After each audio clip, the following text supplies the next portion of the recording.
les héros qui sont à fond, les vilains qui s'en sortent quand même. La tension est à son comble. Mesdames et messieurs, ici Chaz et on se retrouve aujourd'hui pour la review de cet épisode 8 de My Hero Academia. Cette saison est juste incroyable. Franchement, la tension, elle est à son comble, alors que, en vrai, les épisodes, c'est pas forcément les choses qui m'intéressent le plus, là. Les événements, le combat face à Gigantomachia, mais purée, la mise en scène, la manière dont tous les héros sont sublimés. Tu sens vraiment qu'ils ont une énorme importance, là, qu'ils se donnent à fond. Et ça, c'est juste magnifique. Franchement, même... Voilà, en termes d'épisodes purs, tu vois, même, tu vois, au-delà des épisodes de fin de saison, qui sont à chaque fois des bangers et tout, mais c'est normal, étant donné que c'est les fins de saison, il faut donner le paquet dans l'animation.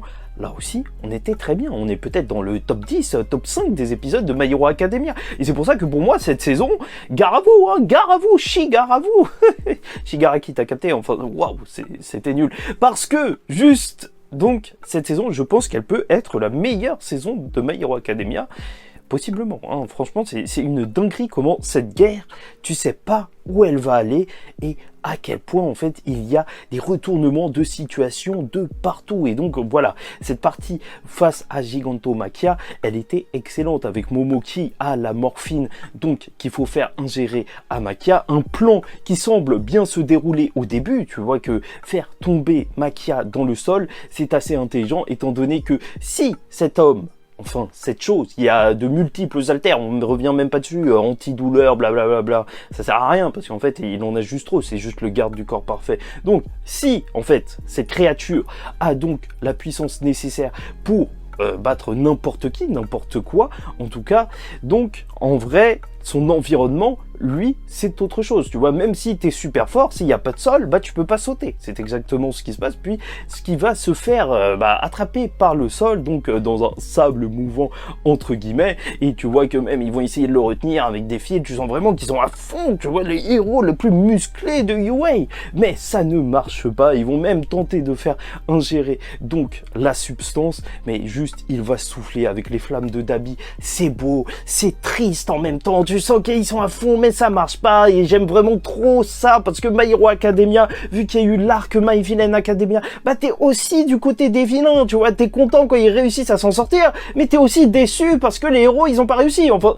t'es vraiment emmené happé de partout, entre deux camps, c'est vraiment juste génial. Génial, franchement, c'est ouf, et tu vois que même tout le monde essaye de donner du sien. Denki qui va essayer de foncer mais qui va se prendre des murs. En vrai, cet alter, il est tellement puissant, bien utilisé, tu te rends compte que c'est pas juste pour transporter des choses, justement qu'il transforme les choses en billes. Non, envoyer des murs, mais c'est tellement impactant là lors de cette saison. Tu vois vraiment que ça a une énorme utilité. Et bien sûr, le côté Mina donc, et Kaminari, je trouve ça juste excellent. Une Mina qui, comme à son habitude en fait, est héroïque et qui va tenter toute seule face à la Ligue des Vilains, face à Machia, de mettre le produit, mais va flipper en se rendant compte que Machia, c'était celui qui l'avait traumatisé, entre guillemets, parce que, je te rappelle le flashback, parce que pour bien comprendre les événements, justement, et leur importance, et leur impact, en fait, il faut que tu aies le flashback en tête, justement, de Kirishima, qui, lui, n'était pas intervenu, qui doutait de ses pouvoirs, qui n'aimait pas son alter, qui doutait même du fait de pouvoir devenir un super-héros, qui avait peur, justement, et se sentait mal par rapport à ça et qui avait vu Mina se dresser face à un Machia à l'époque qui faisait 2-3 mètres, hein. C'était pas un bébé, mais voilà, je te rappelle que la théorie la plus en vogue sur le personnage, c'est que ce serait Crimson Riot, donc ce héros qui a disparu, ce héros qui a été juste incroyable avec des pouvoirs semblables à ceux de Kaminari, et donc Machia qui apparaît, Kaminari qui est souvent face à lui, c'est assez mystérieux, mais bon, bref, donc... Kaminari, il va faire une dinguerie parce qu'il va sauver Mina, là où justement à l'ancienne, dans le passé, c'était elle en fait qui était l'héroïne, c'était en fait son modèle entre guillemets, hein. Si des coups il avait trouvé de l'héroïsme chez All Might, Kaminari en vrai il l'a vu à travers Mina et donc là il peut lui rendre l'appareil, tu vois, il la sauve. Et en plus, la séquence était excellente. Le voir grimper à fond, Taiyu Seiren et tout, mais tu sens que c'est complètement ouf. Et tu vois qu'il est déterminé et qu'il est à 100%. quoi qu'il arrive, on lui pète sa fiole ou je sais pas quoi, bim, il s'en fiche, il en ressort une autre, il la lance dans Maquia. Et purée, qu'est-ce que c'est beau, franchement, cette séquence était ouf, et t'en as plein lors de cet épisode, et c'est ça qui fait que tu ressens l'héroïsme, et c'est ça qu'on aime dans My Hero Academia, et malgré tout ça, t'as Maquia qui réussit, qui se réveille, qui passe en mode Megazord, qui commence à monter sa mâchoire sur ses yeux, enfin tu ne comprends rien, c'est devenu encore plus un monstre, et tu sens que de toute façon, il est inarrêtable. La Mafroïne n'a pas marché pour l'instant, mais bien sûr qu'on peut s'attendre à ce qu'elle ait des effets plus tard, parce que tout ça, si ça aurait vraiment servi à rien, bah, ce serait un petit peu triste. Donc de son côté, voilà, c'est plié, ils ont tout tenté, et c'était magnifique. Et du côté de Shigaraki, c'est trop beau, déjà on revient même du côté de Shigaraki. Donc tu vois, au niveau du rythme, mais cette saison, elle est excellente, même si en fait, on coupe alors qu'on était sur le combat qui était le plus hypé, le plus hypant, celui de Shigaraki face à Deku et autres, bah là, en vrai, cet épisode, ouais, on est avec Maquia, mais après, oui, bien sûr, on revient avec Shigaraki, et déjà que la première partie était excellente, là, la suite, elle est folle. Encore une fois, en fait, les combos entre Deku, Bakugo, Endeavor, qui sont tous à fond, mais c'est juste génial en termes d'animation. Eh, je pourrais regarder, en fait, plusieurs heures de combat, mais c'était pas le film, en fait. Et par contre, pour moi, la meilleure scène de cet épisode, c'est le discours de Shigaraki. Enfin, on est face à ses réelles motivations, parce que c'est important de nous le rappeler justement à ce moment précis où tout part en cacahuète face à la société. Il se bat en fait, pas seulement face aux héros, une société qui est pervertie, héroïque certes, mais où justement tout le monde s'est trop laissé reposer sur les héros qui parfois sont même là juste pour la fame. Non, les gens se déresponsabilisent. Et ça, c'est ça qu'il combat, ce monde qu'est devenu en fait la société super-héroïque. Ce discours, cette scène, c'était vraiment incroyable. Et au final, il n'a pas ses haltères pour se régénérer, et ça fait qu'il arrive plus ou moins à bout, en fait, Shigaraki, à ce moment précis, mais surtout, ce qu'il fera avant d'être vraiment à bout, c'est justement donner un coup à Gran Torino. Et je te rappelle que depuis le début de leur confrontation, ils essayent d'esquiver les coups de Shigaraki. Shigaraki qui a des capacités semblables à celles d'All Might.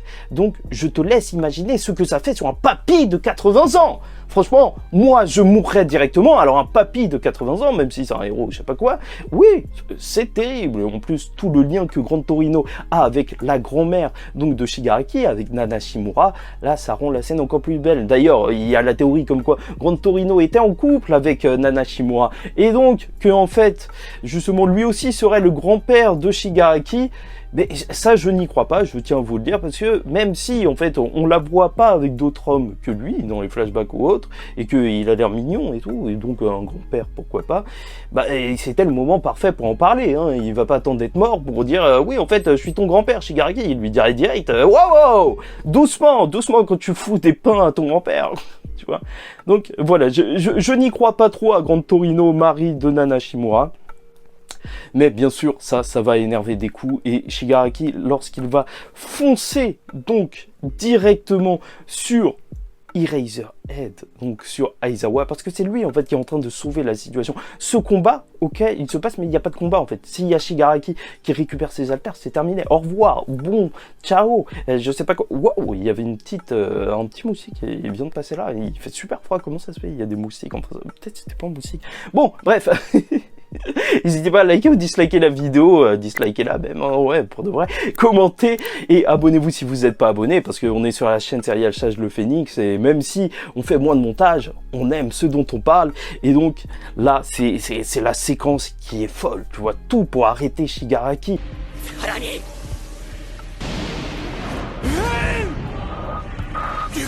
Donc il se fait arrêter par un dragon et il perce un dragon, la héroïne numéro 3, mais ça n'a absolument aucun sens, c'est juste n'importe quoi. Mais tu sais que justement s'il touche Aizawa, c'est la fin. Donc voir Deku qui est en train de l'étrangler, mais d'où c'est de l'héroïsme? C'est juste magnifique. Et petit point noir entre guillemets, c'est la représentation en fait de la dernière action de cet épisode qui est pas forcément lisible. Déjà les chapitres de My Hero Academia ils souffrent de ça parfois en fait, d'une action qui est pas forcément facilement compréhensible, mais là peut-être qu'on le sent encore plus dans l'animé là, parce qu'ils ont essayé de faire un changement bizarre où des coups ils lâchent un 100%.